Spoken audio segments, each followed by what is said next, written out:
And I think that's the power of social media. But what we're talking about here is that it's like shutting people down and making social media, which can be use this incredible art form conversation.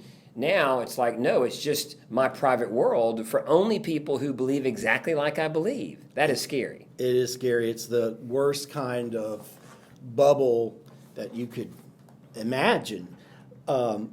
Cancel culture is similar to putting on noise canceling headphones. Think about that.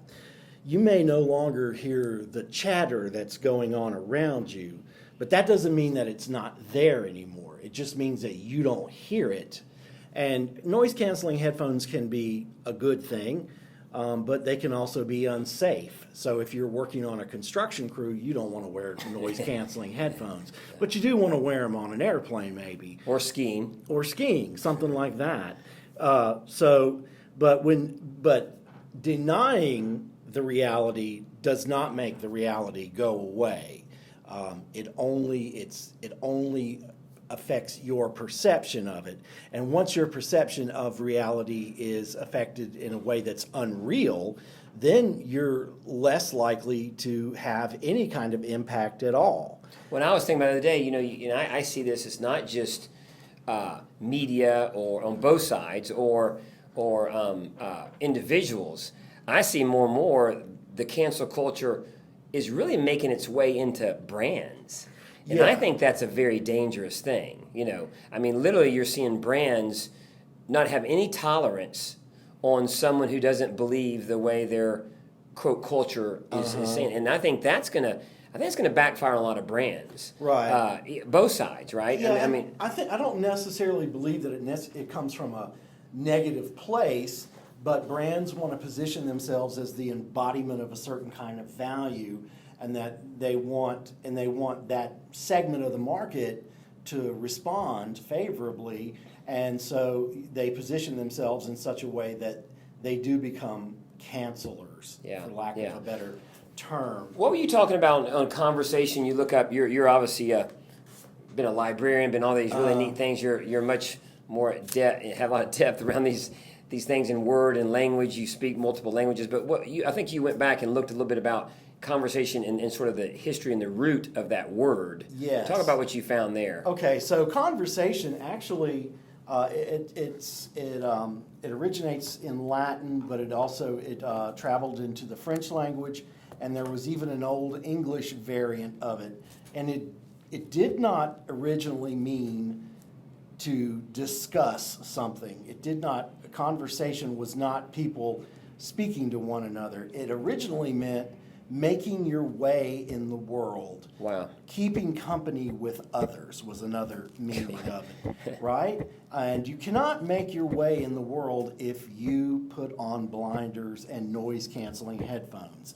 You simply cannot do it. Your perception of reality becomes marred, and you are not able to connect with those who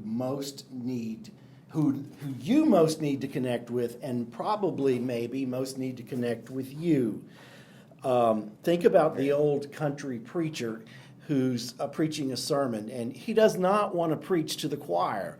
He wants to preach to a church full of unbelievers, right? Yeah, exactly. People who have not been converted. He wants his church full of those because he's the only one who can convert these people. And similarly, someone participating in cancel culture may have a lot of really wonderful ideas, but they no longer are able to share them with the people they feel most need to hear these points. They shut themselves off and they put themselves in a padded cell, for lack of a better comparison at this moment. But It's truly, I go back to, again, it's a different worldview, but just when I've seen the worst of it is when people just think they're so worthy Right. and no one else is worthy. I mean, it's really you literally elevate yourself to almost where at some point you're gonna be by yourself.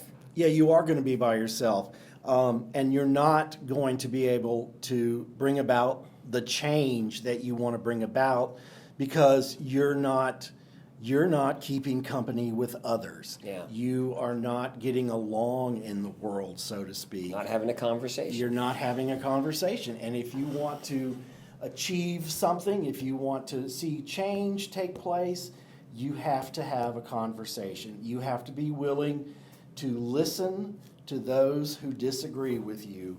You have to be willing to see the credence in their points. You have to acknowledge when they are right. And if you cannot do that, And admit when you're wrong. admit when you're wrong, admit the flaws that may exist in your own argument and address them. And you cannot see the flaws in your own argument until someone else points them out. But a lot of the cancel culture, they're quick to share their own viewpoint, and then they run before you even have a chance to respond. Right, And yes. dismiss themselves. Right. So it's almost like, here it is, and then get out of here. And of course, constitutionally, this is the crazy. I mean, we all deserve to be heard. We all deserve to be heard. So, well, I think back to conversation matters. What we always talk about to businesses, whether it be an individual or large brands. I just think this is a big thing to watch. And I think, even within our own, the cultures that we influence, our families and our friends and our culture, gosh, it's something we just really need to watch, because I don't see it. It seems like it's getting worse, and it's definitely not something that can bring, not to get all sentimental, but it's not going to bring our country together if we just no one listens. And again, I think both sides politically and all of us I'm guilty of this myself. I mean, we're all guilty of it to some extent, but I think we just need to continue to think about that, and especially as we always say, conversation is an actual asset, and I think if you don't use it, it becomes a liability, and what we're seeing is how it becomes a liability here. Yes. Well, conversation itself is not the liability. It's the lack of conversation, There you go. the inability to connect with others, the inability to keep company with others and make your way in the world is ultimately the inability to bring about real and lasting change. Well, good. Well, that was a great discussion. A little deep. We got a little deep at that, but thank you for listening to another episode of Conversation Matters. We'll talk soon. Thank you.